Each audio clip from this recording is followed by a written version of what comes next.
Beijing University may retaliate after student gathering.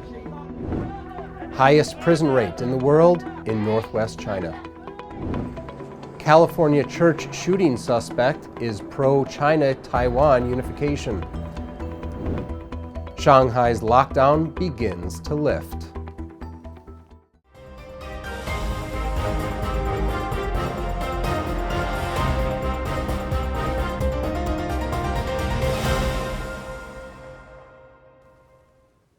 Welcome to Sound of Hope News. I'm Liam O'Neill. Here are your May 19th China briefs. Yesterday, Sound of Hope reported on an angry student gathering at Beijing University over lockdown measures. The 200-person crowd was the first known student-led protest in Beijing. It ended when a metal wall was temporarily removed. The next day, university officials encouraged students to report on those who had participated. Whistleblowing and mobilizing the masses to fight against each other are common tactics of CCP governance. People are now concerned that the university plans to retaliate against the students. Beijing University officials have acknowledged that students expressed their demands, but refused to name the incident a student demonstration. Relevant clips of the angry gathering were quickly scrubbed from the internet. This is not surprising, as the anniversary of the Tiananmen Square massacre is less than a month away. That tragedy occurred on June 4th, 1989, and is largely remembered as a Beijing University student-led fight for democratic ideals. According to a report by Beijing Youth Daily, quote, "No one is allowed to enter or leave the campus of Tsinghua University." That's another prestigious university in Beijing. There are also rumors that the Beijing University of Aeronautics and Astronautics and Beijing Institute of Technology have both closed their campuses. The Chinese regime is accused of committing crimes against the Uyghur population and other mostly Muslim ethnic groups in the northwestern region of Xinjiang. Due to China's massive surveillance system, human rights groups, journalists, and independent researchers have almost no access to the region. However, through leaked information, including satellite images and analysis of security spending, it's estimated that more than 1 million Uyghurs are detained in internment camps. According to recently leaked data that included a prisoner list reviewed by the Associated Press, nearly 1 in 25 people in a southern Xinjiang county have been sentenced to prison on terrorism-related charges. This would be the highest rate of imprisonment in the world. Thousands of people imprisoned in Konasheher County, Xinjiang province, come from all walks of life. Men, women, young, elderly. They have one thing in common. They're all Uyghurs. Their prison sentences ranged from 2 to 25 years, with an average of 9 years. The leaked prisoner list was firstly obtained by Xinjiang scholar Jean Bunin and then passed to the AP by Abduweli Ayup. He's an exiled Uyghur linguist living in Norway. AP verified the list through interviews with 8 Uyghurs who are familiar with at least 194 people on the list, as well as legal notices, recordings of phone calls, and checks of addresses, birthdays, and identity numbers.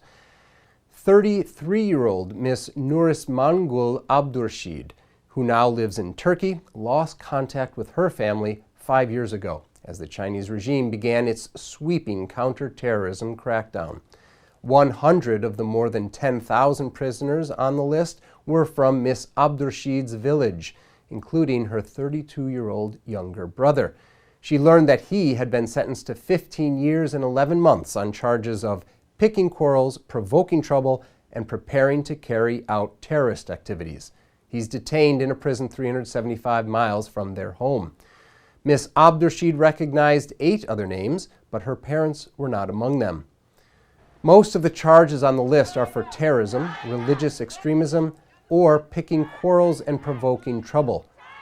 Jeremy Daum, a criminal law expert at Yale University's Paul Tsai China Center, said to AP that China is using the law as a fig leaf of legality, in part to try and deflect international criticism about holding Uyghurs. Ms. Abdurshid and 6 other Uyghurs living outside China identified detained relatives and acquaintances on the list, but they believe that the list is not complete. because some friends and neighbors that they know to be detained weren't there. The overseas Taiwanese community was shocked by the California church shooting, which left 1 dead and 5 seriously injured. The suspect is a 68-year-old Taiwan immigrant, Zhou Wenwei.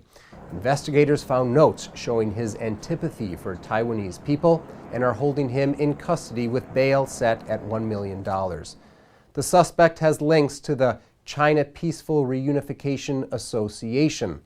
This organization is believed by some to be a part of the CCP's extensive network of overseas associations.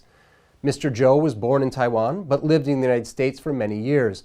In 2009, he moved from Florida to Las Vegas to invest in condo apartments.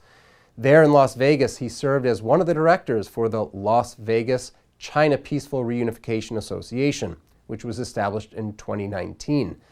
He was a strong supporter for Taiwan's Kuomintang presidential candidate, Han Kuo-yu.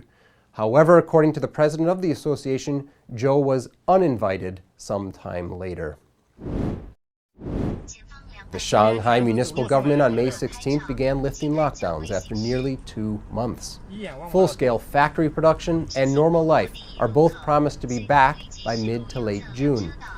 Upon hearing the announcement, thousands of people descended upon Shanghai's Hongqiao Railroad Station for tickets out of the city. Bloomberg News reported that on the 16th and 17th, the number of trains departing Hongqiao Railroad Station increased to 12 in a single day.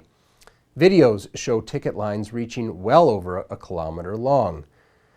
Zhao Dandan, deputy director of the Shanghai Municipal Health Commission, announced on May 17th that all 16 districts in Shanghai have achieved 0 COVID cases. This news made the hot search list on Weibo, where some netizens joked. People all over the country know Shanghai has been cleared of COVID, only the people of Shanghai do not know. Others mocked, "I'm afraid they meant it's the comment areas online that have been cleared." Thanks for joining Sound of Hope's China Briefs. Please click like and subscribe for more. We'll see you tomorrow.